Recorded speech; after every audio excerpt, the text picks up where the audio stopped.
All right, welcome to the Fantasy Six-Pack Hour. This week, we're going to be talking about some spring training position battles, winners, losers, movers, shakers, whatever you call it. Get you prepped for that last draft you have for the season coming up.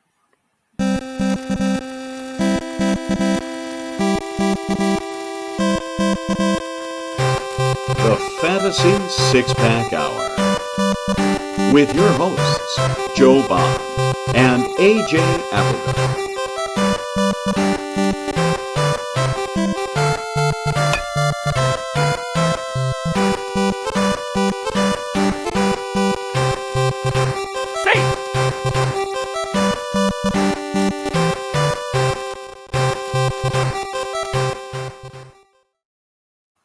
All right.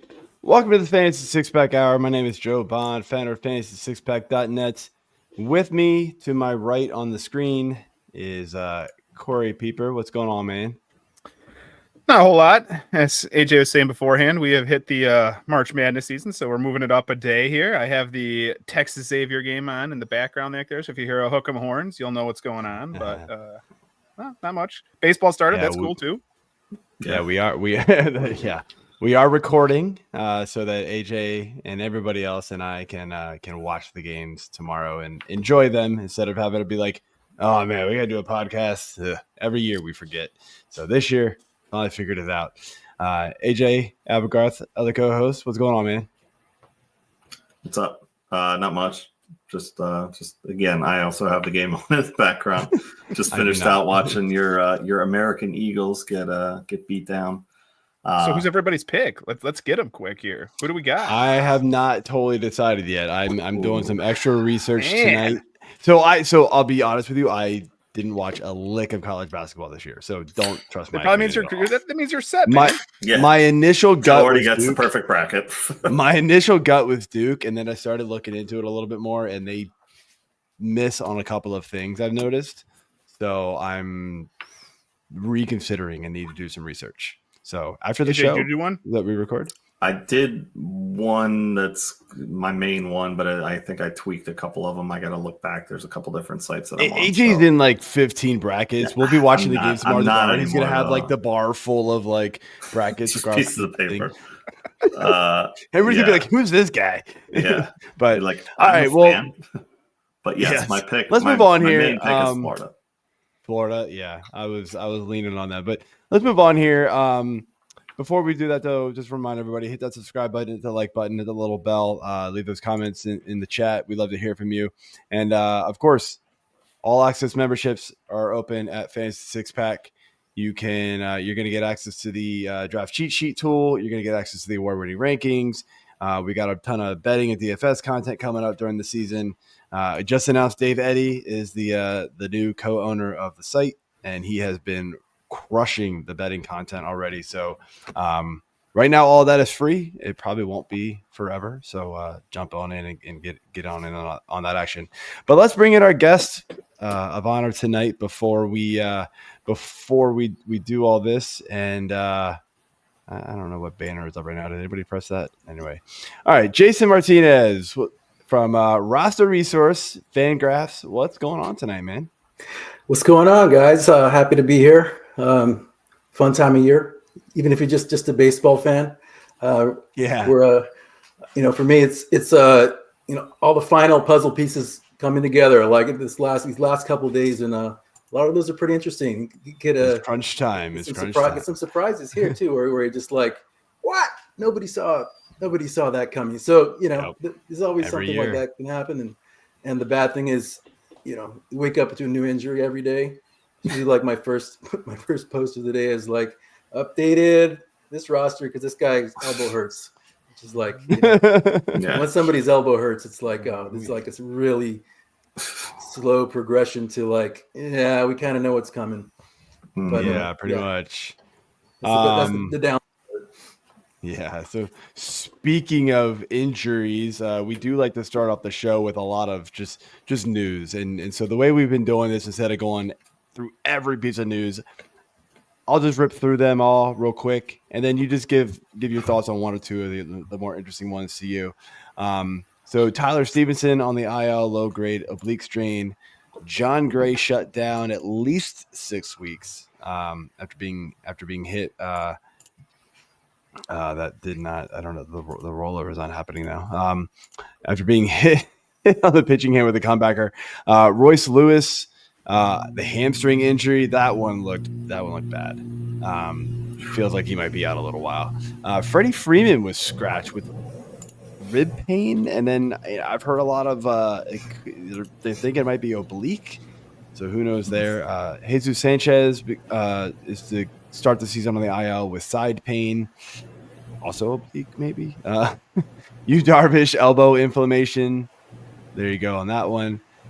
Jared Jones elbow discomfort. That might be the one you're talking about. And then Patrick Corbin, 1-year deal with the Texas Rangers. And Craig Kimbrel signed a minor league deal with the Braves. So, Jason, let you have the floor first. 1, 2 of these that kind of stick out to you, and why? Yeah, I mean, I think you have a few in there that are just concerning because they're such huge offensive, powerhouses, and Tyler Stephenson and Royce Lewis, if they could just stay healthy. And it's not like a reoccurring injury, but it's these guys get injured every year.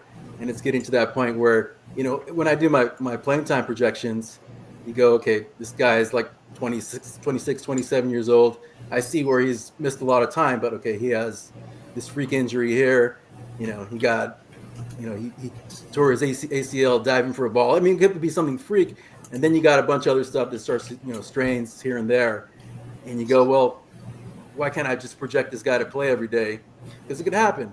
You could just be healthy. And it gets to a point where both of these guys as well, especially Lewis, it's like, yeah, he's just injury prone. And you can't project him to have 500, 600 plate appearances. You kind of have to, this stuff is baked in. Like he's gonna miss time. So I barely even have to adjust the playing time projections with either of those. So I just think, and I think with a lot of these, the initial reaction as far as like a substitution, who's gonna fill in for this person isn't always as interesting as how does this open up an opportunity for the full season?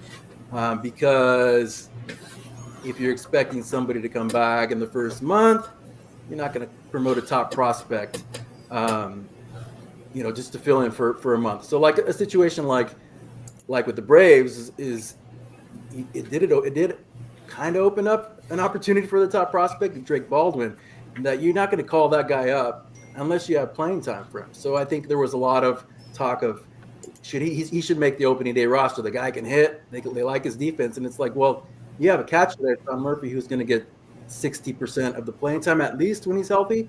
So why are you going to bring a rookie in this? Maybe start twice a week, and so now you open up that opportunity for him to play at least 50%, 60%, and by the time Murphy comes back, you go, do we have maybe a 55-45 split? And so that's more interesting to me than like with the Reds. They don't really there's no catchers you can fill in for Stephenson. You just go, we got the defensive guy here in Trevino, and like we're just hoping to find somebody. We got our guy already. The guy who's been in our organization forever, Austin Wins, is the backup. Like there's nothing that interesting about it unless you want to give Trevino some more time. But you're basically just, how do we just tread water until we get the big bat back in the lineup? So sure. And you're looking at guys like Freddie Freeman, those are concerning because it's a recurring injury, and it's like, okay, that was there last year. Now, how old are you? 30, 33, 34? Like is this going to be an issue? And he missed a lot of time last year, and he's gotten a few injuries as well. And so with those kinds of things, you go, okay, well, maybe there's some concern there that you hadn't thought about coming in, because you just forget about all his injuries. He gets to the off season and you get to spring training, and you go, it's perfectly fine. First at bat before the season's about to start, and that happens. And then of course with the pitching injuries, man, it's excruciating to have to be a fan of a team of one of these guys. Like, and there are best case scenarios if you have to get shut down because your elbow hurts or your forearm hurts. I mean, that is, I think I would say best case scenario. A lot is like what Garrett Cole did last year, what Joe Musgrove did last year, and those guys missed 3 months. And that was basically just, okay, we calmed it down a little bit. Let me pitch through it. It feels okay. Figure out how to get through it. And then, like, if you heard Joe Musgrove at the end of the season, it was like, yeah, we knew that was going to happen. We were just hoping to get through the season. And then it was kind of like, well, Cole did the same thing. Are we just going to ignore that he missed half the season with an elbow injury? Like, that's going to come back at some point. So yeah, that's what sucks about being the worst thing about being a baseball fan. So yeah, worst news for the Pirates fans is the thing you're excited about is that pitching staff. And look, Jared Jones, came out of nowhere last year. You weren't, you know who he was if you follow prospects, but we weren't expecting him to just dominate in spring training and win that spot. And all of a sudden, this guy's throwing high 90s, and he's just dealing out there. He makes it through the full season, and you go, oh, I guess I'm just expecting that every year from now on. But that's not how this works anymore. When you try to throw the ball that hard, with that spin rate, it's just really, really apparently very bad for your elbow. So in a case like that, yeah, you do look at short-term versus long-term there because pitchers, especially young prospects, they're not going to make 30+ starts. So you're looking at, okay, short-term, because everybody's thinking now, Bubba Chandler, Thomas Harrington, you got some really good prospects there. There's a lot of people in that Pittsburgh organization. And you go, well, I'm not going to start. You're not going to go April through September, but at some point, that does open up that opportunity. Like maybe Chandler gets up quicker, maybe Harrington gets a bigger opportunity. But yeah, they might do the boring thing and go, well, Carmen Mlodzinski came to camp. He wanted to be stretched out as a starter. We let him do it. Oh, now we might need him for a couple starts. Maybe he's going to be interesting. You just never know. He has good enough stuff to succeed out of the bullpen. We get guys that get that 5th spot every year that just turn into like gems. I mean, Blanco last year. I mean, Lopez with another one last year. Like they're lights out, for quite some time. So, excuse me. Corey, AJ, any quick thoughts on any of these injuries? Yeah, I mean, I was kind of thinking the same thing with Royce Lewis. Royce Lewis, if I can talk. We're not live, but I don't edit these, so you're still that'll stay there. That's my Shin-Tzu Chu moment. I mean, I love this guy, but I can't ever really look to draft him because he's never on the field. Like he's always injured. It just seems like, and then he comes back and he starts tearing it up, and you're like, all right, here we go, and then boom, another injury hits, and it's just like, all right, enough with this. But same thing with the Darvish. Just looking at the San Diego starting rotation right now on Fangraphs, and it's Michael King, Dylan Cease, Nick Pivetta, Stephen Kolek, and Randy Vasquez. Like Pivetta is a drop off. He's up and down, but he's not Darvish. He's not Musgrove. So I worry about this team's pitching, to start the year, and then what you're going to get from these guys, depending on what's going to happen with Darvish. If it's just, inflammation that they can get under control in a month, that's maybe a best case scenario. And if he doesn't need Tommy John, then obviously we're good there. So Darvish needs Tommy John. I mean, career over, right? I mean, like he's already up there. He's signed for 4 more years, so he's I mean, he's 38 and 6 months. I mean, I guess yeah. Justin Verlander's still going. Verlander, I was gonna say Verlander, yeah, Verlander. Sure, yeah, but Verlander's also married to Kate Upton, so I think I'd be going. I feel like Yu Darvish has an attractive wife. Fountain of youth. I feel like Yu Darvish has an attractive wife. Yeah, she's the Olympic wrestler, I think, is what Yu Darvish's wife is. Yeah. Corey, any quick thoughts? Not exactly. I mean, you guys nailed them a lot. Freddie Freeman, a little concerning because we didn't get to see him either day. That's a little concerning. Mookie Betts was set back. I didn't even put him on there. Mookie Betts was set back early, but that's just a sickness. He lost a lot of weight. He lost a lot of weight apparently because he got ill. So I'm not worried about that one. Freddie Freeman, it's just such a vague report on it. I think if I have some weeks, I have drafts coming up next week, right? I think I'd probably push him down a half of a round. I'd like to get him instead at the end of the second, more into the third round, because that could be an oblique like you have on here. It could be something wrong, broken rib, something like that. If it's just rib pain and he's back next week, no big deal, but I'll probably bump him down a round or so on that. Yeah.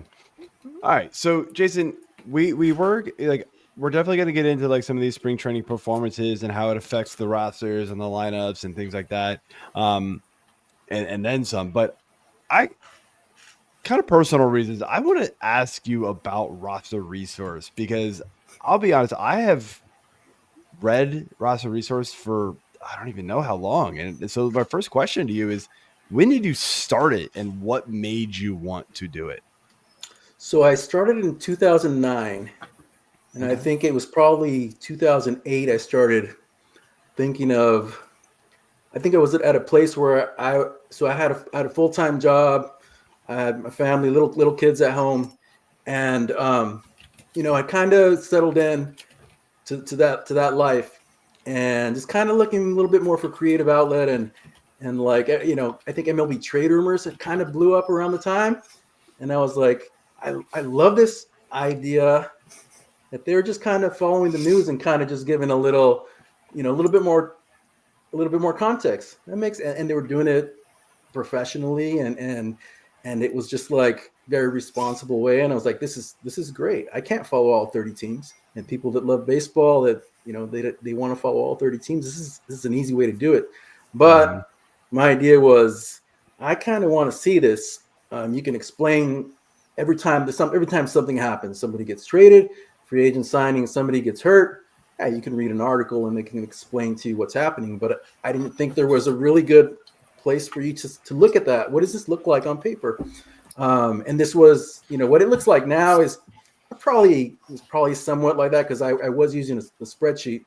It took a while to get to this point, and then of course once I got to Fangraphs, it really got, really took off from there as far as adding, the player pages and all, and a lot of this stuff is to where the point it is now. It took a long time to get there.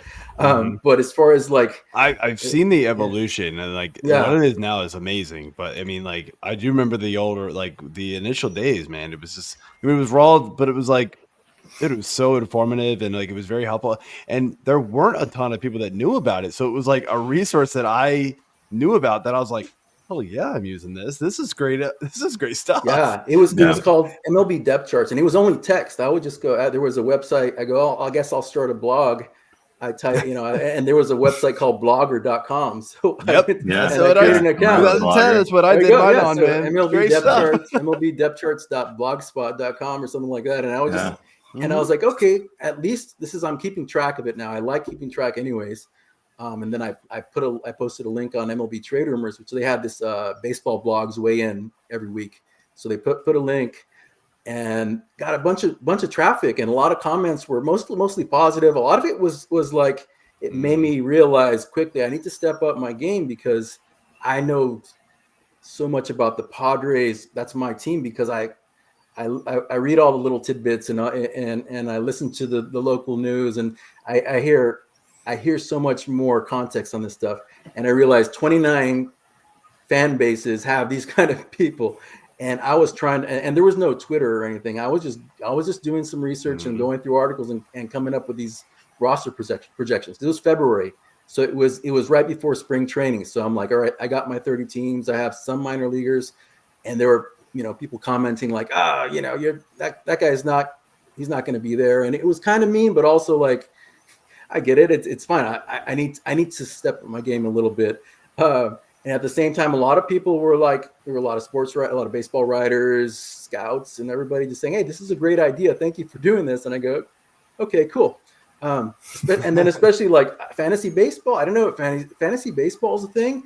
And you realize quickly, like, okay, I know I'm a roster nerd. Like, I know I'm into this stuff, and it seems like there's some people out there, but not really. But now I found this fantasy baseball world, and you're like, oh, they care as much about these tiny little things, like all these little things, just as much as I do. And I go, this is perfect right here. Even if I'm not playing fantasy baseball, we're looking for the same stuff So anyways, that was kind of the main idea of how it started. It was just basically like, this is my thing.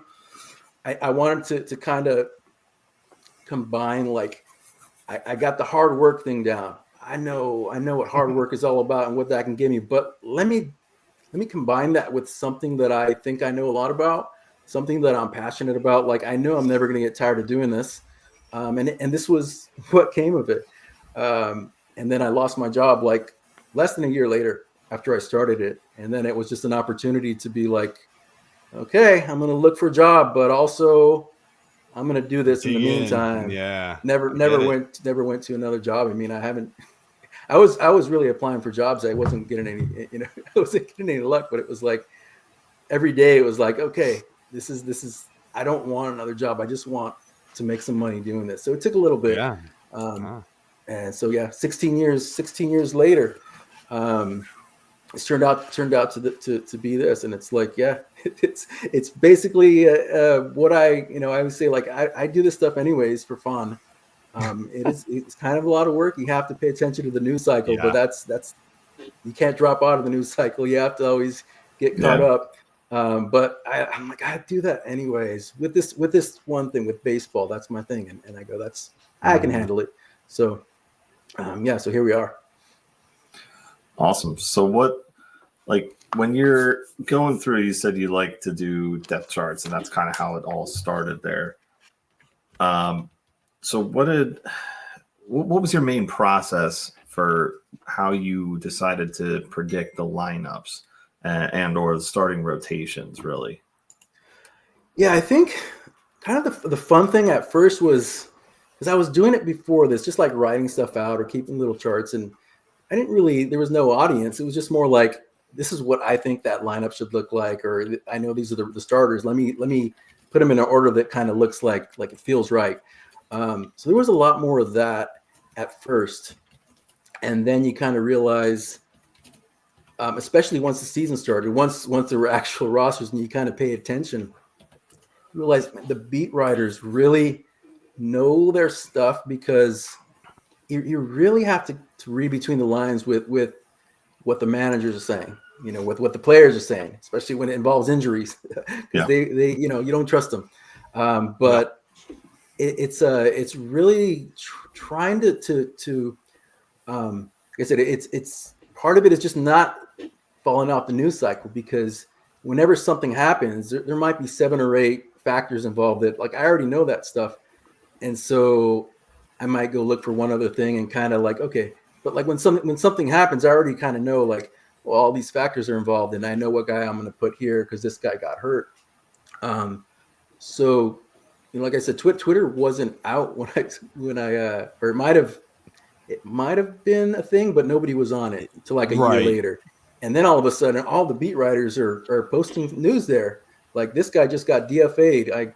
He just told me I'm in the locker room. And it's like, oh, okay, you don't have to wait for this to come out after the game and find the news story. And so as I've gotten more detailed with this, and, the first year or two, it wasn't as detailed as far as like I'm changing the lineups every single day based on the trends. It was really just like, this is where I started. Maybe this is where they started the season, and then maybe you check on it once a week. Now it really is like, I can look at the lineup. I look at each lineup every day and I go, did something change? If this was, if this guy didn't have a day off, or if this guy wasn't hurt, like, is this what their lineup would be? Like, if everybody was in the lineup, if this was like opening day, if this was first game of the playoffs, what would that lineup be? Boom. And there you go. And that changes often. Like, what is the actual platoon? And that's hard because the trends are tough because you don't face as many lefties. So you can find the guy that's like, okay, this guy is always in the lineup against lefties. Then they kind of rotate which guys in the lineup, or versus which guys out of the lineup versus a lefty. So there's a lot of that. But off season, obviously, it's kind of go with what you think based on some trends, and a lot of it comes down to, like, I'm looking at stats, overall stats. I'm looking at the last month of stats. I'm looking at lineup trends. How do they finish the season? And then at that, we have whatever 5 months of, okay, maybe there'll be a quote from somebody that says, from a manager that says, I'm kind of leaning towards this guy in the leadoff spot. But we really don't know a lot till spring training starts and the manager puts out a lineup and you go, oh, okay, that's most of the regulars. So I kind of see where. And even then, sometimes day one, we're like, wait, what? Yeah. And they go, okay, but I guess that's what he had in his head. And then he's going to change it. He could change his mind. Like, we looking at what the Phillies are doing with Trey Turner. And it's like, okay, those are kind of just hints like, oh, are they doing this? And it took a little while. And then they started beat writers started coming out and say, yeah, it sounds like they're going to do this. And, that's been a couple weeks. And then if you just look at the lineups, the last 3 days or something, I think it's back to Schwarber, Turner, Harper. And you go, okay, so I see that. I Googled it. I searched it. I searched Kyle Schwarber. I searched Trey Turner. Nobody wrote about it. Nobody's saying anything. So you kind of have to just wait. And is this a thing? Do I have to move it back? Because it's not as important as those are the first 4 hitters in the lineup. They're going to be valuable no matter what. And I guess in the fantasy world, leadoff that's really important right there. But Turner first or second, whatever. But Schwarber first or fourth, that's a big difference. So it is a big difference. Then the thing is that he, the manager just might be like, okay, whatever. I don't have to tell the writer, reporters anything, or maybe I don't know. I'm gonna take it day by day, and then once we get to opening day, I don't know. I wake up and I feel like I'm gonna put Bryce Harper first. We just never know. So it's exciting, it's fun, it's interesting as well. But I like having those. I put those puzzle pieces together, and then I'm like, all right, we got it. But then it's this isn't a live show we're doing here. You're gonna post this tomorrow, and a lot of other stuff might have happened. And you go what are you doing? Are you talking about old stuff? That was 24 hours ago. Yeah, catch up, man. How dare you fall behind by one day? Yeah, I mean, obviously you're right in my wheelhouse talking Phillies, so I'll try to keep this short. But I listen to sports radio on my way to work, on my way home from work. I don't listen to as much music as I used to. It's just because I'm always interested in hearing what they have to say. And this has been a long, ongoing battle of why is Schwarber hitting first? He's not a leadoff hitter and this and that. But the response has always been, well, we win a shit ton of games when he's leading off. It's very important for us, especially if he hits a leadoff home run, to go up 1-0 in that first inning. Even if the other guys behind him don't do anything, we still have a 1-run lead. And then that's very beneficial. So there's a lot of talk on it. I personally think Trey Turner moving up would be good. I think it can help him, have a different approach, because his approach at the end of last year was horrific. And really for most of his tenure in Philly, he's been pretty underwhelming. He had the little standing ovation, a couple years ago, and that kind of got him going and into the playoffs. But he started off last year decent, but then he got injured and he just wasn't the same. So I think having him in the leadoff spot would be a reason for him to change his approach at the plate and want to get on base instead of just swinging at trash all the time and trying to force, Schwarber over if he's on. The big thing there is just the right, left. Like Rob Thompson loves keeping that, as his go-to. So I think that will maintain for this year. Maybe towards the end of the lineup, they'll kind of tinker with it a bit. But I mean, until, like you said, until the opening day happens and I see it on paper or a lineup card, I don't know. I don't know what to think. And it's frustrating because you want to just see something different, but who knows? Who knows? Yeah, and it is just one day. Like opening day is opening day. It's a really big deal. Yeah. If you just look at the 162 games and you go, if you say, okay, how many times do they use the same lineup? It's like most teams will be like 10, 9, 8 or something like that. Yeah. So yeah, there's a lot of. I'm sure the Phillies have this conversation as well, and they go, well, is getting Turner right the most important thing? Because like Schwarber can hit in any spot, and he seems to be the same no matter what. So yeah, these are all. I'm sure there's so much conversation going on about that. Yep. Jason, you already sort of talked about this one a little bit, but you talked about how you started with a blog and went from there. But how has joining forces with Fangraphs really helped you? Is it just to help spread the word, or are they giving you more tools? How has Fangraphs been of assistance to you in your roster resource? Yeah, like I said, I started with blogger.com, but I had these, I started using Google Sheets, and I was like, why don't I just put it in this Google Sheet, organize it, right?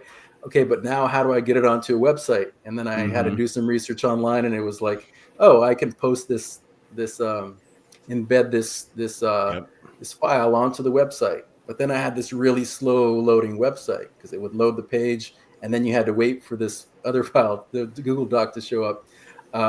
And so I was kind of stuck there. Like I go, well, just constantly trying to figure out ways to speed it up, and like it was just so limited, just doing it on my own. And it was always like, well, at some point I need to figure something out. And then there was a long process of where I was getting to the point where something has to happen here. I'm not going to stop doing this, but at some point maybe I need to scale back a little bit, and just, I'll have to go find a full-time job. And like the site is limited, but it is what it is. And that's it. Then I get a call from the owner of MLB Trade Rumors, Tim Durkis, and he offered to buy the site and hire me to run it. And at the time I had changed to Roster Resource. It was 4 Sports, which lines up with what MLB Trade Rumors does. They have the four major sports, and I had 4 the same kind of roster depth charts with the 4 sports. And so the thing, he didn't know how to build the stuff either. He said, well, I see the potential, let's do this, and then I'm just going to hire somebody to build you a real website. So basically, my answer is it's not a real website. It wasn't. And so I needed a real website. So he hired somebody to build the website. I didn't know what the process was to do it. It was just like, okay, you need any information from me? You need any explanation? No, these guys are just going to build something. They weren't making any progress. I think I was with MLB Trade Rumors for 2 years. The guys had made no progress. And then we kind of just had to say, this isn't working. He's paying somebody to do this. We're not getting anywhere. You can have the site back, which was a really cool thing to do. It didn't work out. And being on MLB Trade Rumors and got me a ton of traffic. And all of a sudden I own the website again. And within a couple months, I had to deal with Fangraphs. I sold it to Fangraphs. Only had to do baseball. So I got rid of the football, basketball, hockey, which is a lot of work, by the way, although I miss it a lot. And I'm not, I can't follow those as closely anymore, but just focusing on baseball. And, basically what happened is the owner of Fangraphs, David Appelman, and then Sean Dolinar, who's our developer, came to my hometown, San Diego. He just said, show me how you do this. Looked at my Google Doc. I kind of explained it and took some notes. And within like a week or something like that, they had built it onto Fangraphs. It looking pretty much how it looks now. It's like, this is just temporary, but you can, it's here now. So go, oh, wow. And now I got access to player pages and stats and all this stuff. And most of it is automated now. Like, everything you see on the stats and the projections and all that stuff. That wasn't there before. I mean, so it's right. come The projections are new this year, right? Mm-hmm. Yeah, we've had the projections in the I think the last couple years. But being able to drop down and like you can see the stats from last year, you can see projections. I mean, and I always have like 100 other ideas. Like, hey, can we do this? Can we do that? And it's like, slow down. We can do that yet. Yeah. As an ex-developer, man, I know how they feel. Oh yeah, exactly. And so I have this thing where it's like, I don't know if this is difficult or easy. This seems really easy. Right. It seems like if you just copy and paste this other thing, right? No, that's not how it works. And then there's other things I go, You want to do this? It might break all this other stuff. Like, yeah, exactly. And I go, I don't want to bring this up. It sounds difficult, but like, I kind of want to do this. And then it's like 5 minutes later, oh, it's done. Like, what? How is that done? I don't. This stuff is complicated, man. Oh, that's too funny. That's funny, man. I love the I love the whole path it took and everything else. And it's funny that you started on Blogger because, of course, like I said in the middle of the conversation, I did too. My site's, not as I didn't get bought by Fangraphs, unfortunately, but it's come a long way. It's come a long way for sure. But let's jump into the spring training talk a little bit more and kind of dig into this stuff and kind of try to rip through this a little bit more. Start off here, spring training performances. Kyle Tucker, and of course he's had the 2 games, also wasn't great in them. 1 for 23 during spring training. The 1 hit happened to be a home run. For fantasy baseball reasons, like, should we be worried about this and like possibly dropping him?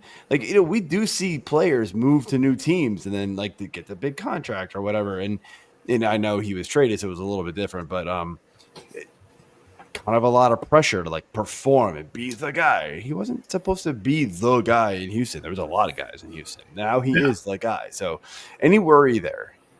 Not really. I mean, yeah, there are better players who have changed teams and then just kind of tanked and just been terrible. It happens. I mean, the change of scenery thing is real. These are human beings. I mean, his track record is so good. It's just he's been so consistent.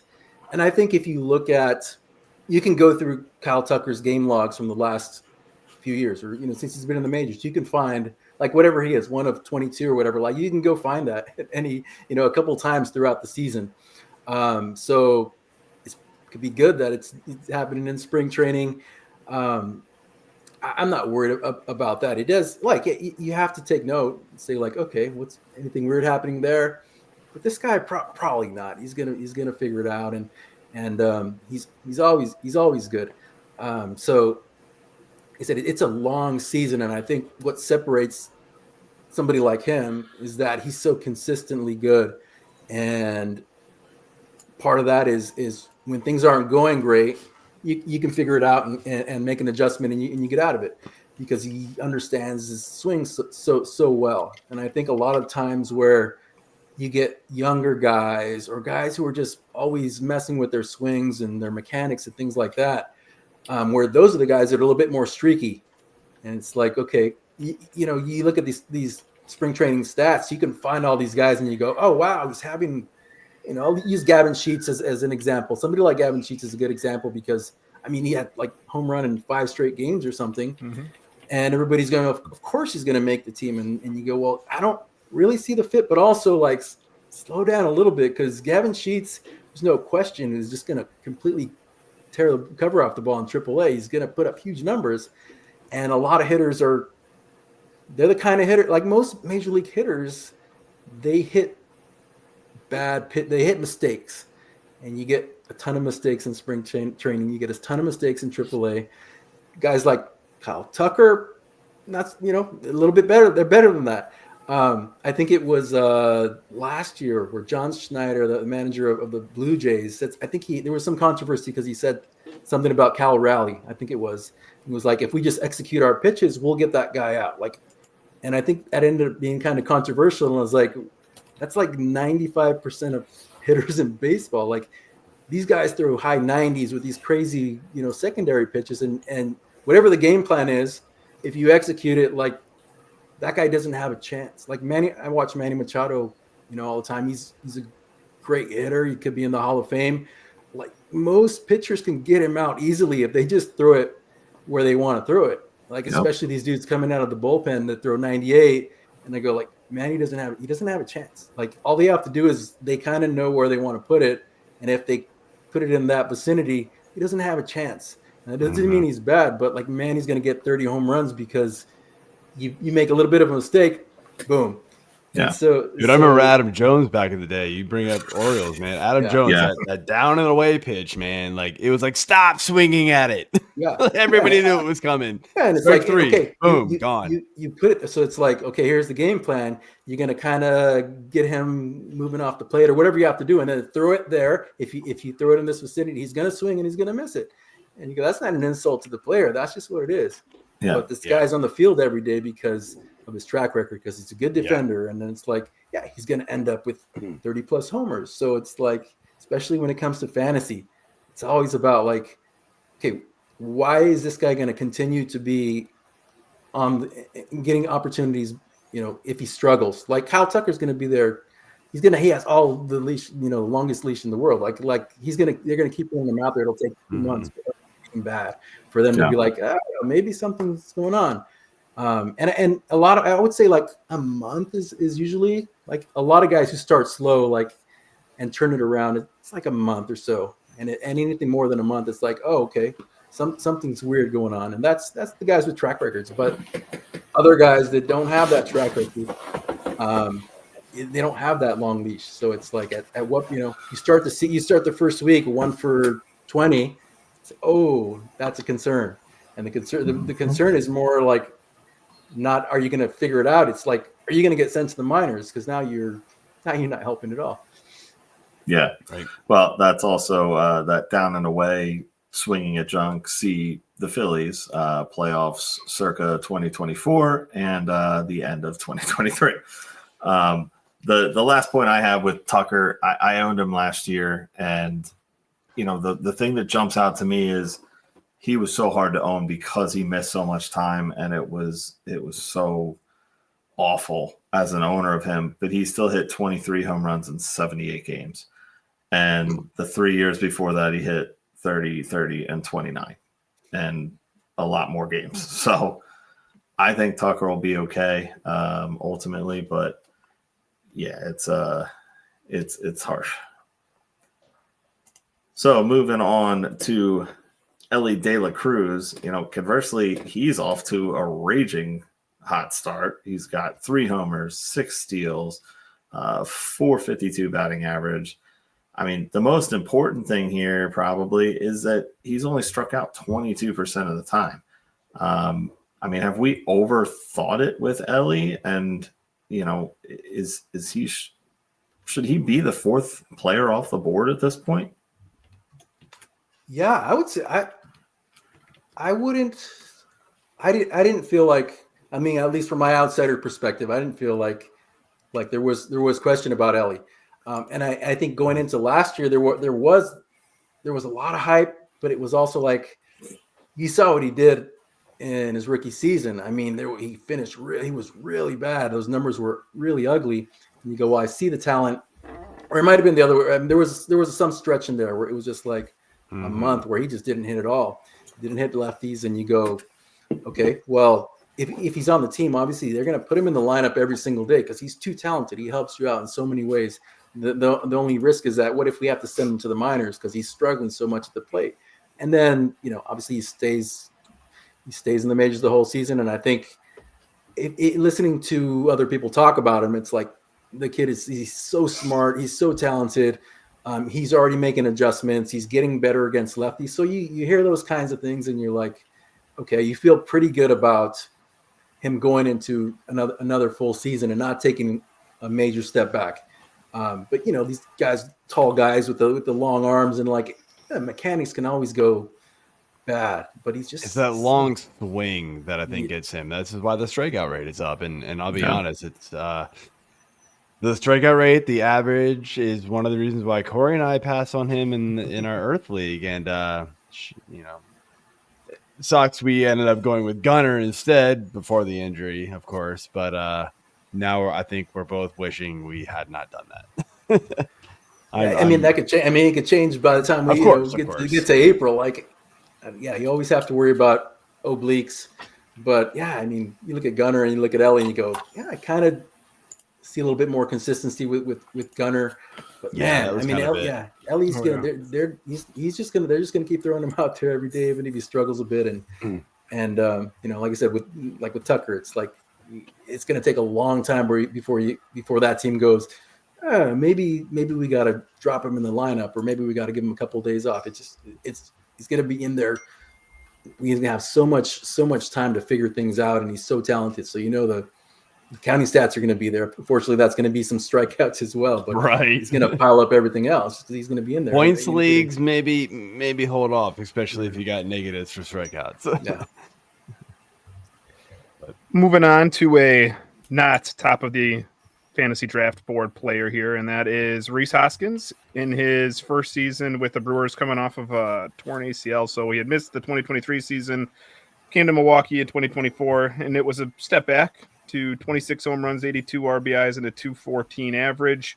But he's hot in spring training. He has 6 home runs and 26 at-bats. He had a nice spring last year, too. Should we be expecting some type of a bounce back?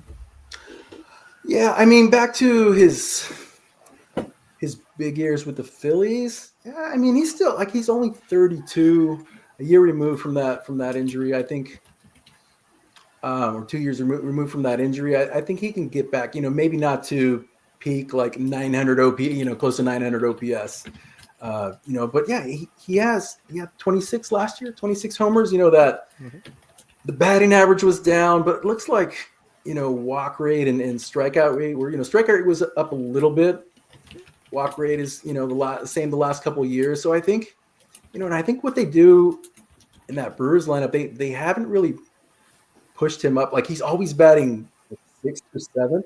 And they have a deep lineup, but it doesn't like he's if you look at that lineup, you go, okay, this is the home run hitter, put him 4th. Like, they didn't do that last year. It was just they'll put like Stal Frelick 5th or something like that, and Hoskins behind him. So they do some interesting things with that lineup, and kind of like you don't really think about him too much. So not that he's a guy who doesn't do good with pressure, because he played in some big games with the Phillies, but I think he's still capable of like an 800 OPS and 30 homers. And he's going to play every day. And team, I think I wouldn't go higher. I wouldn't go more than that, but that's still pretty good production, and there's some bad, so it's still valuable.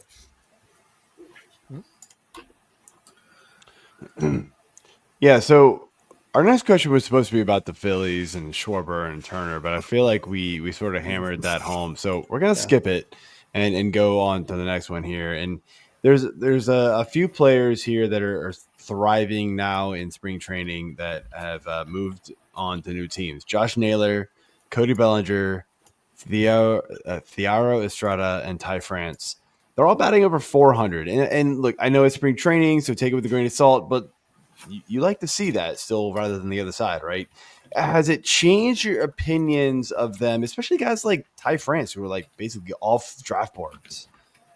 Yeah, I think it's more before even looking at the stats, just listening to and those two guys with Thairo and Ty France are just great examples of two guys. You sign them and you go, man, those numbers are ugly. I get it. Like, okay, you want to see if you can have a bounce back. You get in a 1-year deal, not a lot of money, and then you start listening to those teams talk about those players, like the change that Ty France has made, and pretty soon after, it's like, oh, he's our starting first baseman, and you go, oh, really? I didn't have him penciled in. I had Jose Miranda there, and I go, oh, okay, let me change that. This is coming straight from, I think it was the manager, or might have been manager telling a beat reporter. And you go, okay, so they feel really good about it, and that's kind of the most important thing as far as for what I do. And then Thairo, the same thing. It's kind of like, man, they love. You could just tell they love what he brings. And you look at those ugly offensive numbers, and you just go, well, they love the energy he brings. They're hoping he can get back to what he was doing. He's playing in Colorado now, so there's a lot of good things to look at even before you look at the spring stats. And that's, yeah, of course, that's a bonus. And you go, okay, so far so good. And we know they're going to be in the lineup every day. They're going to have a chance to keep this going. And it's not going to be a case of like, 2 weeks into the season, they're struggling, change the lineup. I think they're going to get some run. And I think, if you look at both of those cases as well, it's like there isn't like a young prospect really pushing them. They're going into a new environment that believes in them, and it's like, all right, no pressure, just go out there and play your game and go make yourself some money because you have a chance to put up some big numbers this year.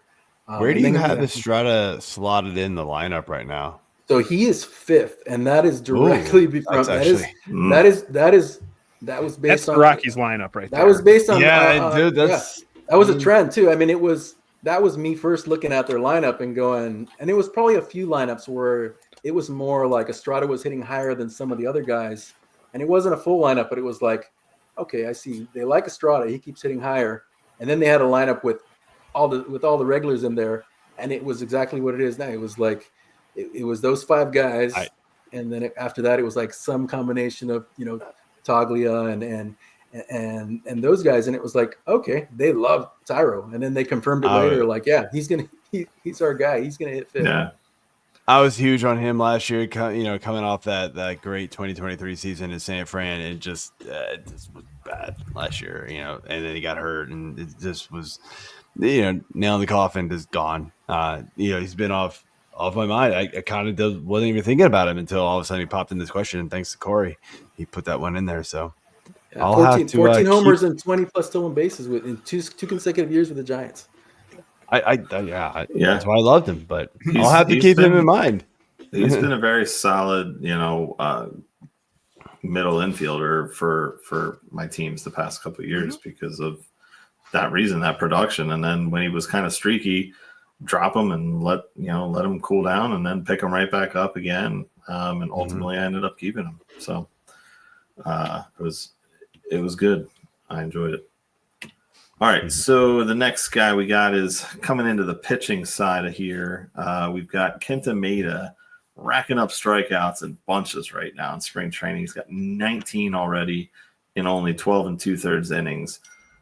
I mean, are we thinking that this is a bounce back for Maeda to his previous form? Well, I would say, I mean, he went into the spring. If you just look at their pitching depth, even before they signed Flaherty, there's so many guys there, and it's like, I think we just move on from Maeda and just like he's in the bullpen now. Fine, he's fine there. He's gonna be a multi-inning guy, and then if you really need him, he's still there. You're paying him a lot of money, but it didn't take very long. Early in spring, even before he's making starts, the Twins are, Tigers are saying, yeah, we believe in him. He's going to bounce. We feel he's going to have a bounce back. And you go, well, where does he even fit in this rotation? You got Jackson Jobe, you got Kiter Montero, you got Matt Manning. Like those are 3 guys who aren't even in the projected rotation right now. And so I don't really see it. But then he's right away he has a really impressive performance in spring, and he has a couple of those, and it's like okay. It's something different. And you look at the strikeouts and you go, okay, well then, that's kind of the only thing you have to go on is, okay, he's striking out a lot more guys. Is there something different there, whether it's making a mechanical adjustment? And then the other thing that matters is like the team seems to believe in him.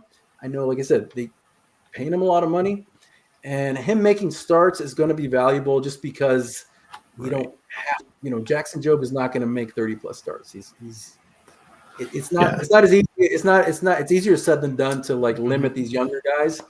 But I think if you're a team that expects to go to be in the playoff run, at least to be in the playoff run, playing meaningful games in September, you're looking a little bit further down as far as like we need Jackson Jobe pitching for us in September, hopefully in October. So if he's limited, you kind of see where that's going, and then you kind of see the opening there for Kenta Maeda. And then, like with everything, once you're there, it's kind of up to him to stay. Like he's not going to have a long leash if guys like if Jobe's pitching well, if Kiter Montero looks pretty, he was good last year. If any of those guys are just ready and like sitting in AAA, like I'm here, I'm ready to be back in the majors, and made every bad start that Kenta Maeda has, it's going to be like, oh, maybe it's time. I mean, it is. I think it's going to be start to start for him. Like one bad start, and it's going to be like. So it it is on him. If he just keeps pitching well, probably he could end up with 15, 20 starts. Yeah. I mean, if he has a bad start against the Dodgers, everybody's gonna be like, yeah, all right, fine. You got a bad start against I don't know, the Angels. They're not that great. Or the White Sox, right? I mean, we all know that they're White Sox. terrible. You have a bad start against the White Sox, everybody's gonna go, Jackson Job time, let's go. Yeah. But they're gonna. I feel you, but yeah, no, the eating the innings, man, that's gonna be crucial, and that's why they wanted him there. Like they know they got the young talent. Bringing in a guy like Maeda who can just get starts and kind of lengthen the leash of these guys a little bit is gonna help them tremendously this year. I feel like, and a lot of teams do that, and this is exactly why they do it. So everybody's always like, oh, why do they sign this guy? Why don't they do this? Why don't they just bring this prospect up? Well, that prospect's not going to go 180 innings, guys. Yeah, it's just not going to happen. So playoff contender versus non-playoff contenders is important as well. So take Chase Dollander, for example, the Rockies, and kind of the same thing. Like he's not going to. The Rockies have had some success with young guys throwing, like Marquez and Sensatella came up early and threw like 180 innings. But Dollander, like maybe you're expecting 150 innings, and you go, well. The Rockies kind of know they're not going to be in the playoff hunt. So, go ahead and start the season with him and just go and we'll see what happens. But if you're you see what the Dodgers are doing, and they're the only team that's like, we're playing for October. Like, there's no chance we're not going to be there. So we're going to just space all these guys out. They're playing for the most wins ever. Oh yeah, that too. Yeah, if they're bored, we're bored. Let's just, why don't we try to win the most games ever? But like they kind of know what's most important. Like Ohtani, we don't need you till at least July, August. Take your time. Yeah. Kershaw, and they tried that last year, and it almost blew up in their face because it didn't really work out as well.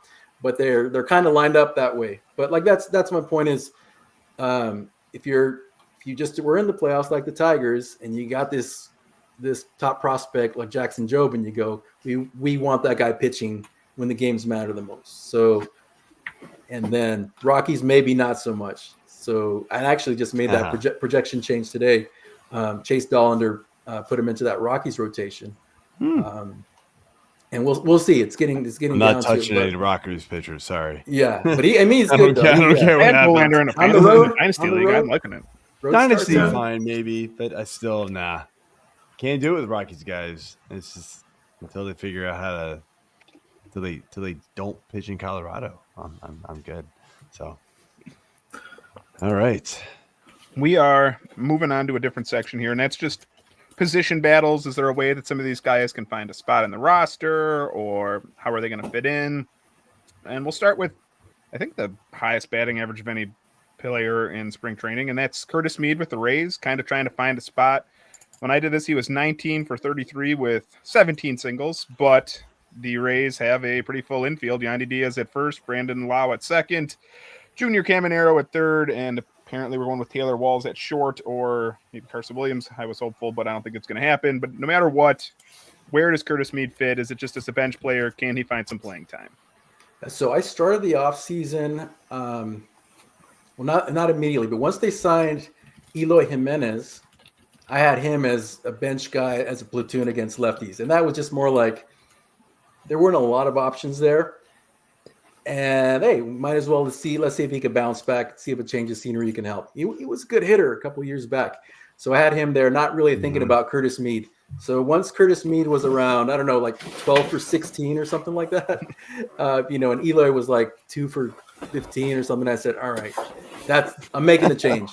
So Meade's been in there as a platoon. I have him as a platoon with Jonathan Aranda right now, which both of those guys can play multiple positions, and so with a young guy like that, who and in Meade's case, he's been in AAA a couple years. He's had some major league experience, so not as worried as somebody who just needs to play every day. Like he needs to go down there and play every day and figure it out. Like I think he's probably to the point where if the Rays thought they can get him 3 starts per week, they'd have him on the bench because he obviously knows how to hit. He's a good hitter.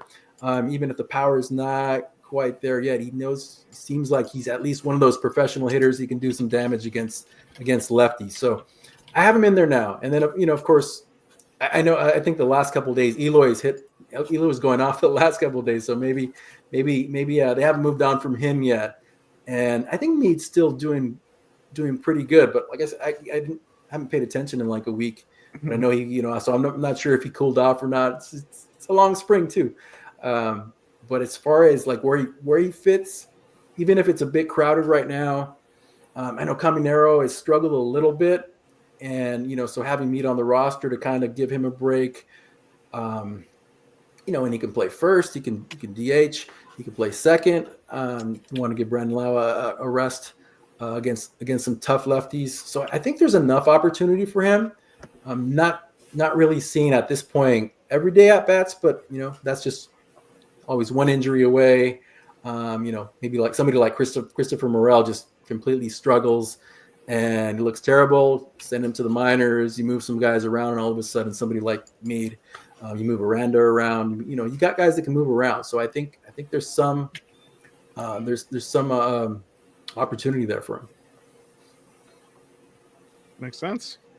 Cool. Yeah, so we're going to move over to the Red Sox, and, there's been a lot of conversation about this all off season. Rafael Devers dealing with that shoulder, still dealing with the shoulder injuries. And so now Bregman looks like he is going to be the starting third baseman. I don't know if you would agree or disagree with that. So who is now going to be the starting second baseman? Now it's David Hamilton or Christian Campbell, the hot prospect. Yeah, it's been a little frustrating, to be honest, because I know it was taking a little bit, and I always kind of felt like I didn't have Christian Campbell there the entire offseason. It was just more like there's such a good lineup already. There's so many guys. I don't really see I see the path for him, but they're fine with David Hamilton, Romy Gonzalez, at least for a little bit. But if any indication that Campbell is going to be their guy, I'm going to move him into the starting lineup instead of the minors. And then he went out. He got off to a really bad start. Wasn't really hitting, and then he started to heat up. They were putting him in that lineup as second baseman with most of the regulars, and so I finally moved him into the lineup. And then, like the very next day, Alex Cora comes out with that quote that's saying, like, when they asked him about Hamilton or any of the big three, he was like, "Yeah, it's hard. It's hard when you can't. You want him to play every day." Campbell struggled. I don't know if he said directly, like, "I don't see it happening," but it sounded like no, it wasn't going to happen. Regarding the big three, Christian Campbell, Marcelo Mayer, Roman Anthony, and I was like, okay, that makes sense. You got a David Hamilton, Romy Gonzalez platoon would be fine for a couple weeks. And then like the very next day, Campbell's right back in there, second base with all regulars. Again, like, and you go, oh, okay, that's weird. It sounded like he wasn't going to be part of this. And then all of a sudden the stories were changing again. Like, oh, Campbell still has a pretty good chance. So I haven't changed it back yet, but it's kind of trending that way again. And then, of course, Marcelo Mayer is in the lineup as a second baseman today, which he hadn't played there all spring. And he doesn't have a ton of at-bats. He has really good numbers in like 20 plate appearances. And he's a great prospect as a shortstop, but he hadn't really thought about him as a second baseman. And then you start him there. He has a triple, and everybody's like, actually, he looks better than the other guys. He looks more natural as a second baseman. And you go, oh, man, I hadn't even really thought about it. He didn't give us any reason to think about that. He didn't put him there at all and really talked about it. And his path is kind of blocked with Trevor Story and now Bregman there. And so second base is that position they're trying to get to. And so everybody's focused on Campbell. And you realize that, oh, shoot, like Marcelo Mayer, he's going to be better infielder as well. So that would be a huge surprise, but also like you can't even discount that as well. Like maybe the Red Sox are just like, we kind of think that guy's better. Let's put Marcelo Mayer there.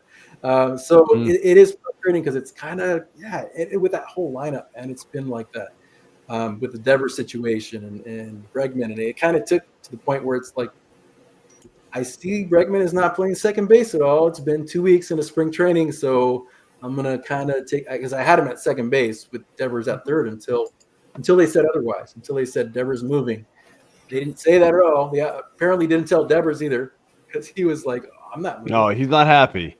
Like I don't know. But dude, he can't throw the ball. So like, come on, you already suck at defense. But he was like, I'm the third baseman. What are you talking about? And so at that point, I was like, okay, he's not going to be the third baseman. I'll move Bregman back, and now I got to put somebody at second base. Yoshida has been DHing he's been out there DHing, which is his position. He was the DH last year, and then he had been starting a lot, and they go, oh, he's probably going to start on the IL because he can't throw. Well, he doesn't play out there anyways. And then you go, well, I guess you don't have any at bats for him now anyways, because Devers is the DH. Devers is going to be DH. And so it's really, it's been a tough one. And so, yeah, like I said, I wouldn't even surprise me if they just came out and said, hey, Marcelo Mayer is the starting second baseman.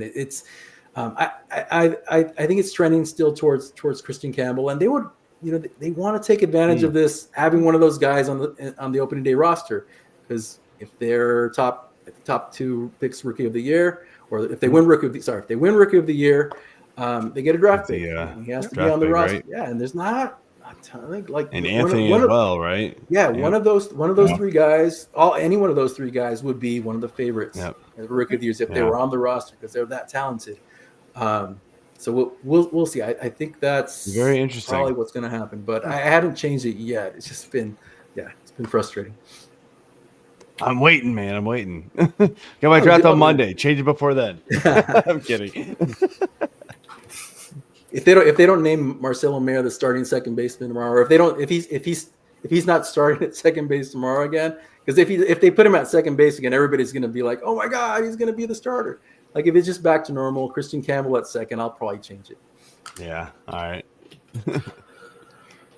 All right. So still talking about second base here. We've got our next question involves Jose Altuve.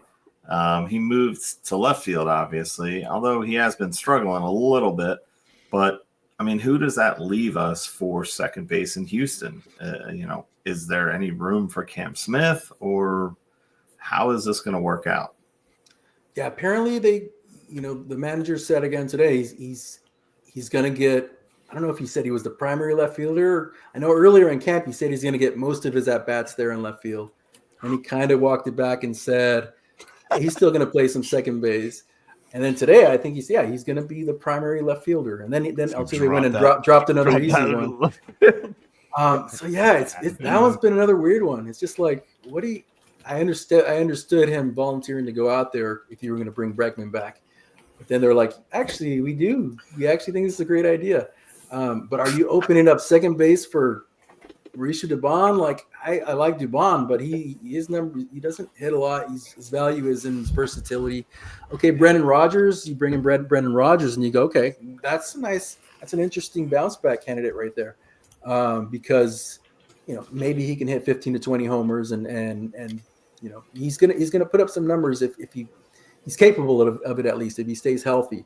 But it does seem like they're doing this so they can let Dubon play second.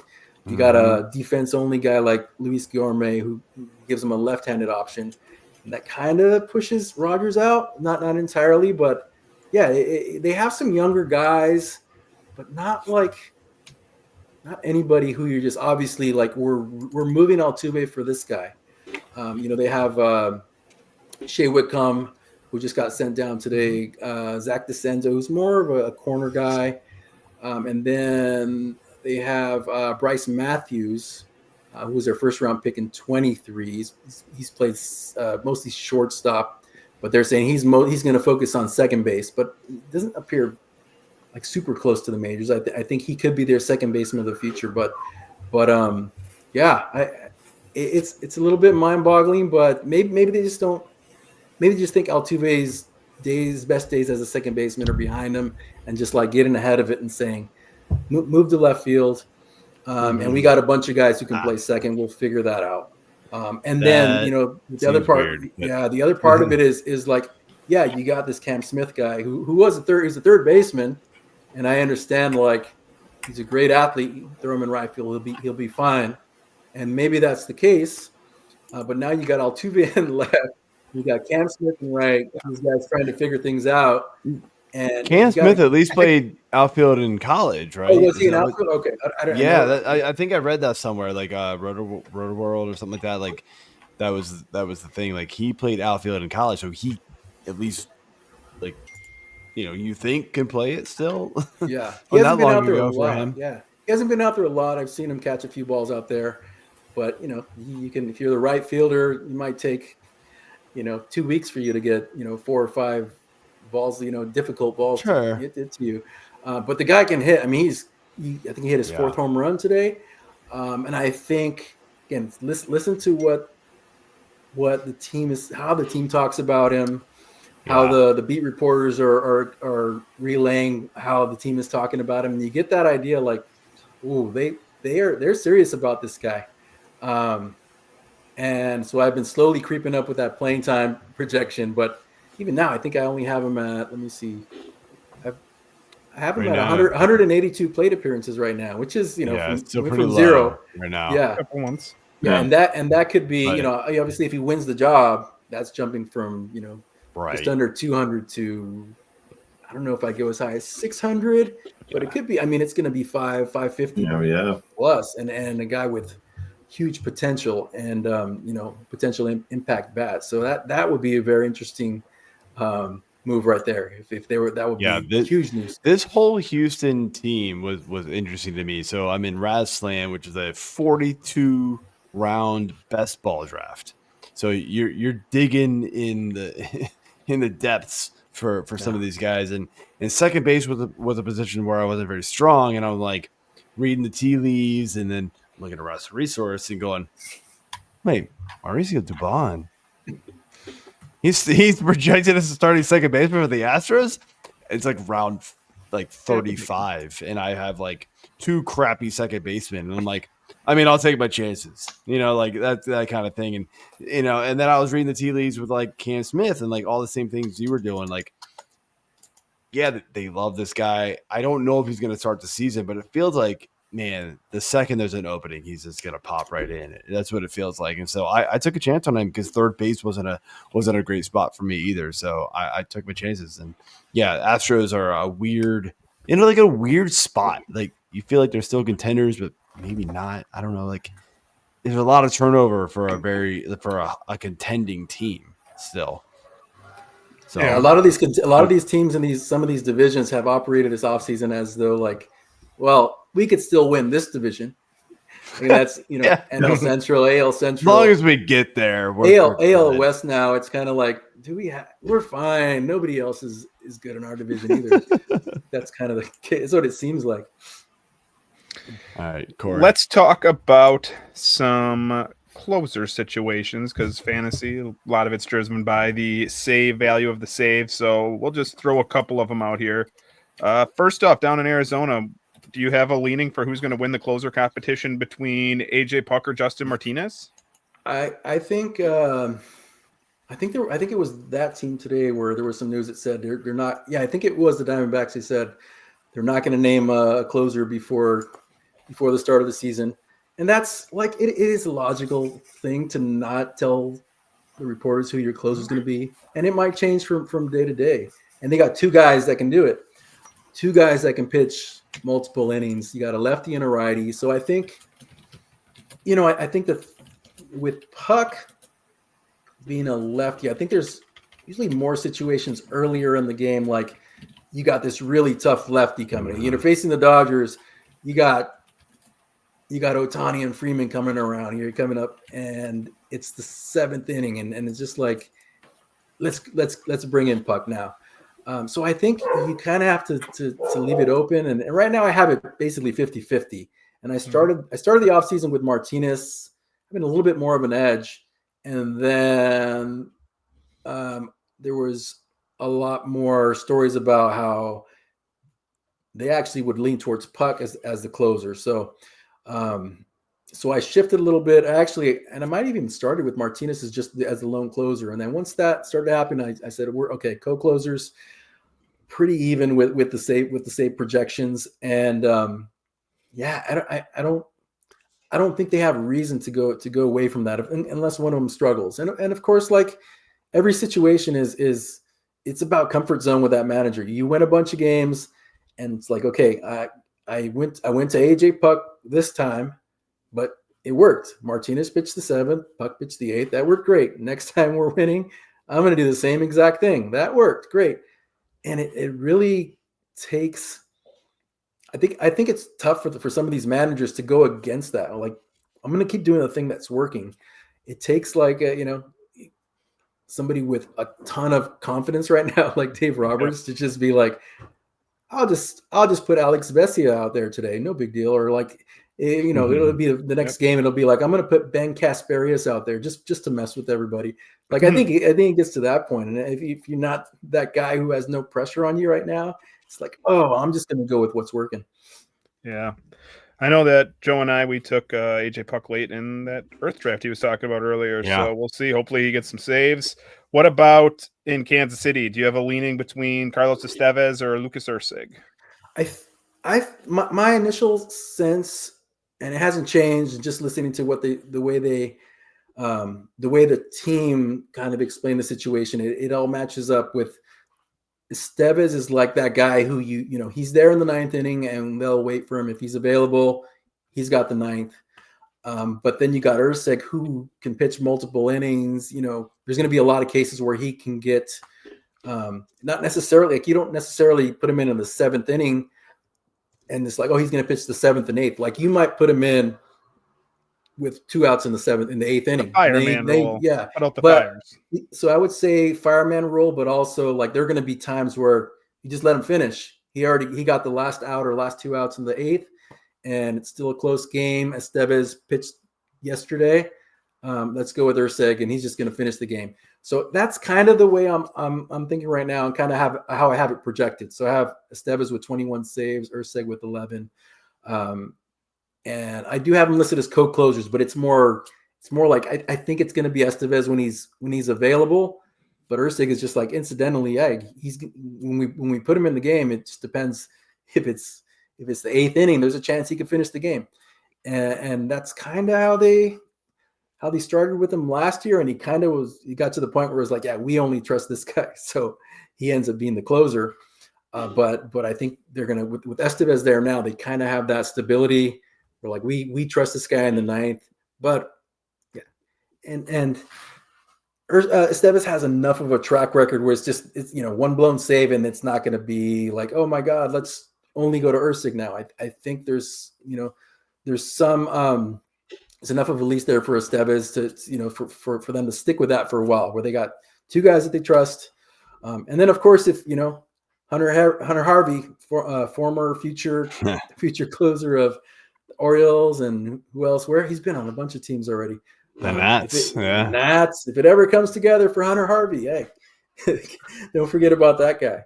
He's had some good stretches, man. He really has. So yeah, so he's still Let's there. close off these position battles though with. So we were going to ask you about the Dodgers' 5th starter, but then it got announced today. It was definitely Dustin May, so scratch that one. Move over here to the St. Louis Cardinals. Center fielder.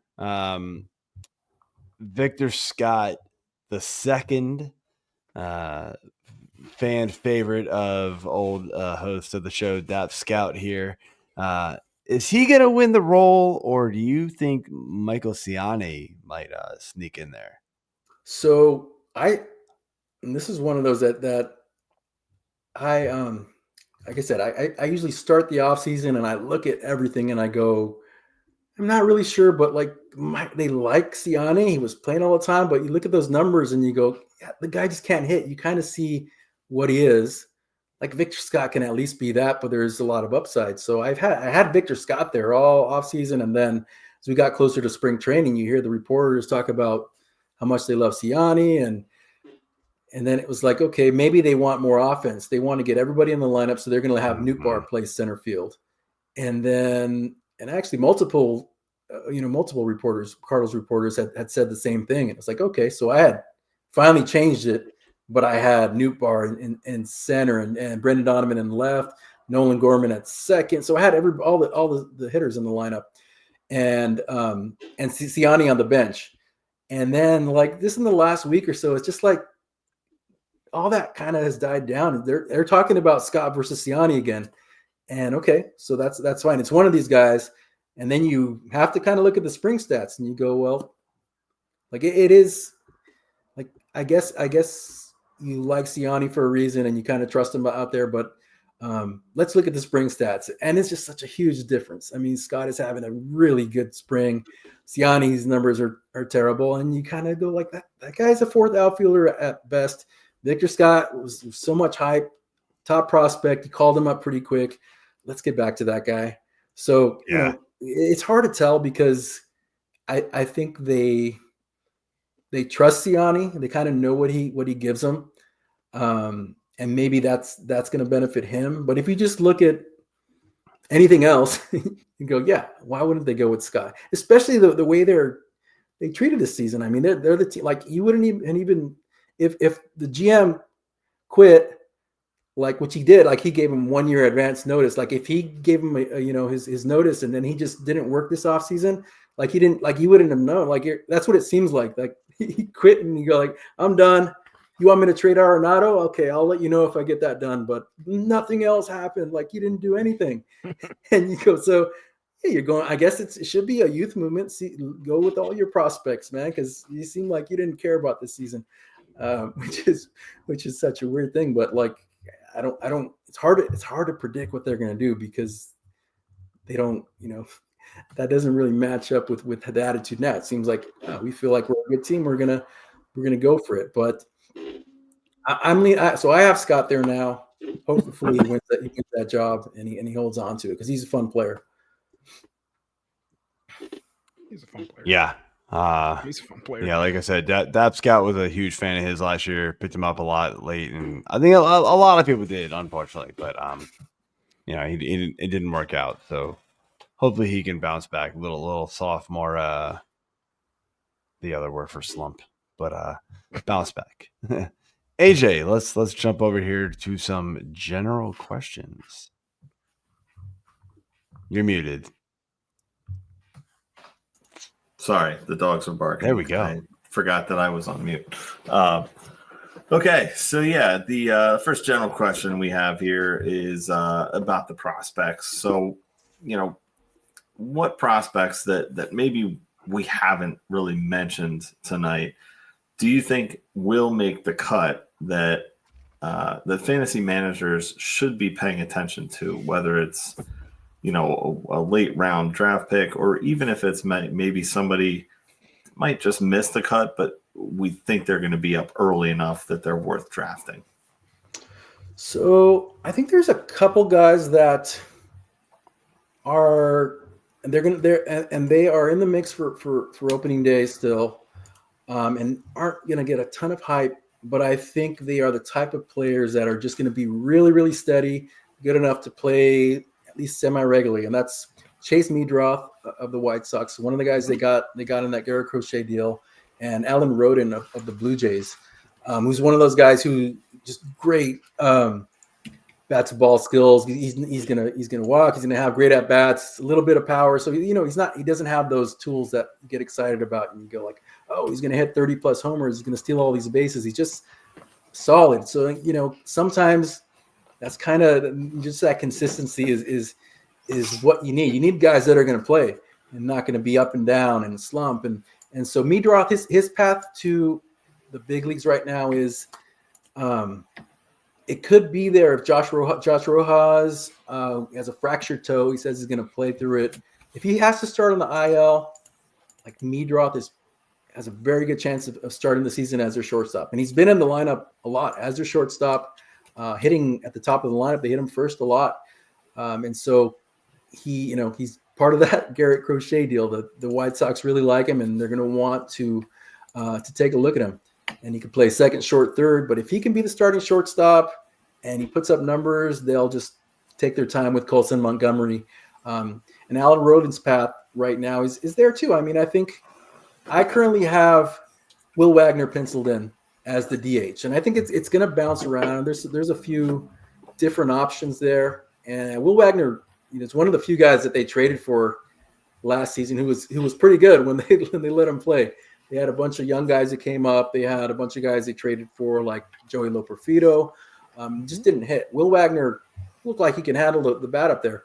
I have him penciled in as a DH, but I think there's a chance that Alan Roden could take that spot early in the season, if not an opening day.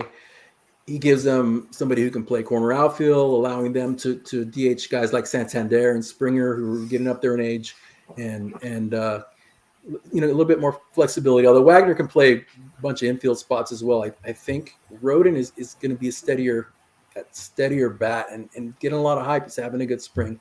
So those are two guys that I'm taking a look at. Mentioned the big names, the big three for the Red Sox: Cam Smith. Mm-hmm. Juan Brito is interesting for Cleveland just because he has some power. He has having a bad spring, and sounds like the Guardians are probably going to do the boring thing and like give the starting second base job to Gabriel Arias and like let Daniel Schneemann fill in. And but Brito had some hype coming in, but he's still a talented guy who can hit, and I think he's coming on strong at the end of camp. And of course, when you got Travis Bazzana waiting in the wings. Probably got like a good 3 to 4 month window to prove like at best. Okay, at best we're the fan base isn't like call up Bazzana because like if you have a chance, a good 3 to 4 months to prove like I belong here. Maybe you have to change positions, but Juan Brito probably has the best chance to put up some good numbers and stick around if he wins that job. And then one other guy that's really interesting. He wasn't coming in, but Zach Veen of the Rockies, partly because he plays for the Rockies, but he was a top draft pick. He's missed a lot of time. He has been injured a lot. They added him to the 40-man. He made it to AAA last year. He's having a great camp, and the two corner outfielders they've had penciled in, Jordan Beck, Nolan Jones, they're not having a great camp. They didn't hit last year. So I think there's at least more than coming into camp. There's a little bit of momentum for Veen. Not sure if he's going to be there early, but he should get a look this year. Left-handed hitting outfielder who can be a 15 homer, 25 steal guy. So I think there's and of course Sasaki and Matt Shaw we've already debuted, but there's some interesting names there. There's some interesting names for sure. Just give us, and this is almost a really, really hard one, but just give us a couple who you think come opening day next week. Is there a lineup that you think is going to surprise us? Surprise you with someone weird in there, some weird order. Oh, we always get it, man. We always get it. Let me think. Take your guess. This is a fun one. Nolan Arenado in the middle of the Yankees lineup. How about that one? I like it. Are they really? They've been telling us.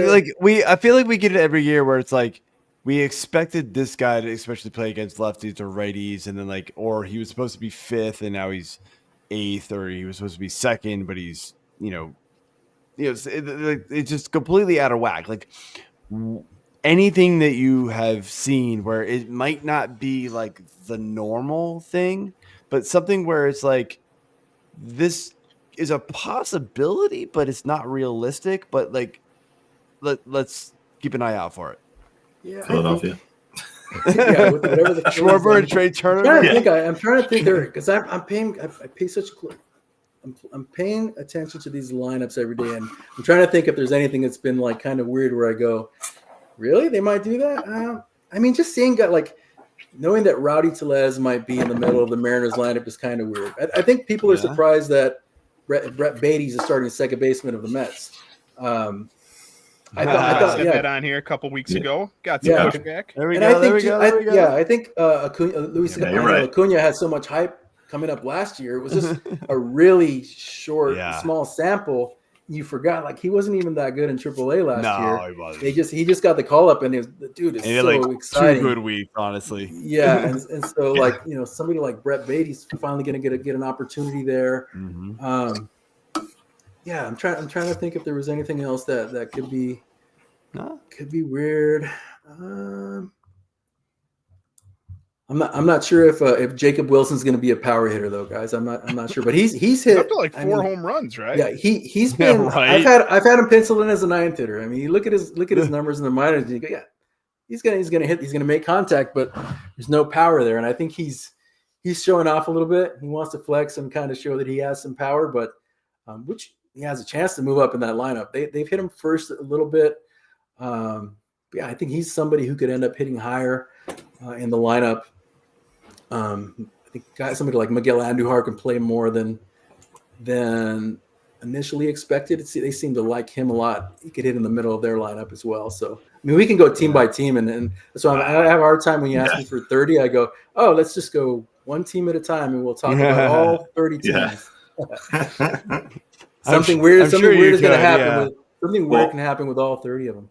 Or you could say, if you want to find out my thoughts for all 30 teams, join me on the night before. There we go. Or the opening day morning, and then you can find all 30. That's the plug. Exactly. Yeah. Go to Fangraphs. Yeah. And then if you have a question, you can find me. I'll answer. I'll tell you exactly why that guy is in that spot, and I actually enjoy doing that. So anytime. So we're gonna close out here. Awesome. A little rapid fire.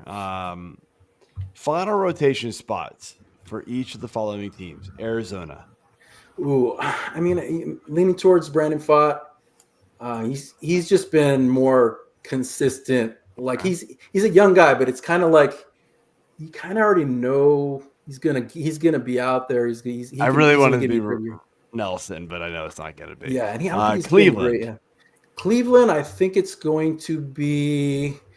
And I think the last couple spots might be up. Might be a couple. I was going to say there might be 2 spots.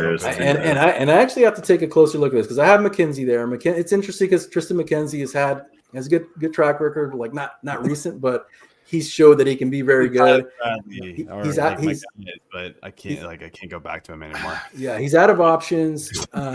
He's not quite on my dead to me list. Yeah. Yeah. And then guys like Joey Cantillo and Logan Allen are, those guys are good, man. Logan Allen struggled last year. He's been better this spring. So I think it's I've had McKenzie penciled in, but to be honest, I need to go and look at his last few. Yeah. Is that early? I remember seeing early on.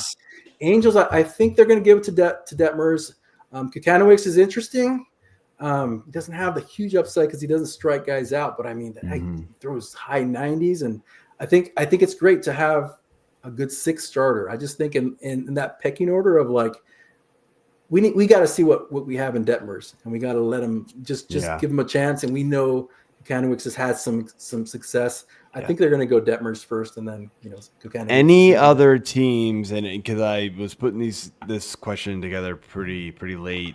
Any other teams that have a 5th starter kind of up for grabs? Maybe Atlanta, something like that. Because I know Strider's kind of not going to start yet, but teams like that. Like anybody real quick that you can think of. The Braves one is actually really interesting. Like a really interesting late breaking change there is and they're out of pitchers. They actually there's only 13 pitchers left in camp, and AJ Smith-Shawver, and this is he after his last start. Some of their beat writers were tweeting out like, man, this guy looks so good. Like this, he's gonna be better than you think. He's gonna be up more than you think. And then Ian Anderson had another start where he walked like 5 guys, and it's kind of like, well, you're running out of guys here. I think they're gonna keep Smith-Shawver. Maybe they'll put Anderson in the long relief role until he figures things out. But that one's really interesting. I think Smith-Shawver is probably pitch his way into that 5th spot. We had a question in the Fantasy Six Pack Discord today about AJ Smith-Shawver, and I told some guy to drop. There's a 3 outfielder league, and he had like 6 outfielders, and I said drop Roman Anthony for AJ Smith-Shawver if you want to do it. But and then the other interesting thing, like you mentioned, Strider. I think you got maybe 3 weeks for Holmes and Smith-Shawver. Those 2 guys kind of go head to head, and Holmes is better than you think. And I think they trust Holmes can be a great reliever too. So I think they're already expecting to do that. But this will be Smith-Shawver's opportunity to be like, okay, you lock it in now. Holmes to the bullpen, and now we got that rotation is so good, man. Yeah, absolutely. All right. So that's it for the show, man. Jason, I appreciate you coming on. This was a great conversation. I learned a lot. I hope everybody else did. Yeah. Before we let you go, let everybody know where they can find you. And obviously, your roster resource is your thing, but what you got going on. Fangraphs. Find me at Fangraphs. Roster resource has its own drop down. That's all my stuff in there. Yeah, man. There's a lot of good stuff. If you have questions, you can find me at on Twitter at what am I at Twitter? I'm at Jason R. Martinez at Twitter, yep. And then on Blue Sky. What am I on Blue Sky? I am rosterresource.fangraphs.com. I think that's what it is there. You can find me. You find me at either spot there. There's a rosters at fangraphs.com email that you can find me as well. Just ask any roster related questions. So I'm there. It's a lot of data on there, and when you look at it, sometimes it's like, okay, is this? I think the biggest question a lot of people have is this projection, like, is this locked in? Did this, like, I think people assume a lot. Oh, I trust this site, and he has this guy as the fifth starter. He must be the fifth starter, and it's like, well, there's probably like 5 different scenarios there. So it's hard to show that. I would love to be able to show that, and I'll at some point maybe figure it out. I think for me, I read some of the news, and then I go to you and go, all right, he's read a lot of the same stuff I have. This is what he has come to the conclusion of. I'm going to trust this a little bit more because over the years, like I said, I've read the site forever, and I've trusted it, and it has worked very well for me a lot of times. And so I'll lean on roster resource and / Fangraphs now at this point for a lot of that stuff. So, but again, thank you for coming on, man. We'll have to hopefully we can get you on again soon, because I'm sure during the middle of the season there's a lot of movement, so it'll be good to talk about it. So, anytime. I enjoy talking like this. It's been fun talking with you guys. Anytime. I enjoy it. Awesome. Thank you, man. Have a good night. Yeah, I appreciate it very much. Thanks for coming on. All right, guys. So that is it for the show. We will be back next week with opening day talk. A little fun, talking about some of these interesting lineups that we see that we were just talking to Jason about. Some of these little fun overreaction to some of it. Just have a little fun, that kind of thing. So it's kind of like after week 1 of the football season where everybody goes, oh my God, this guy sucked, or this guy was really awesome. We're going to do this. Slow down. Let's bring it back to earth. Like, God damn it, Kyle. We have a little fun with it though. So, but anyway, looking forward to March Madness the next few days, and then opening day of baseball. So see you all later, and we will be back next week. Bye. Bye. Yeah.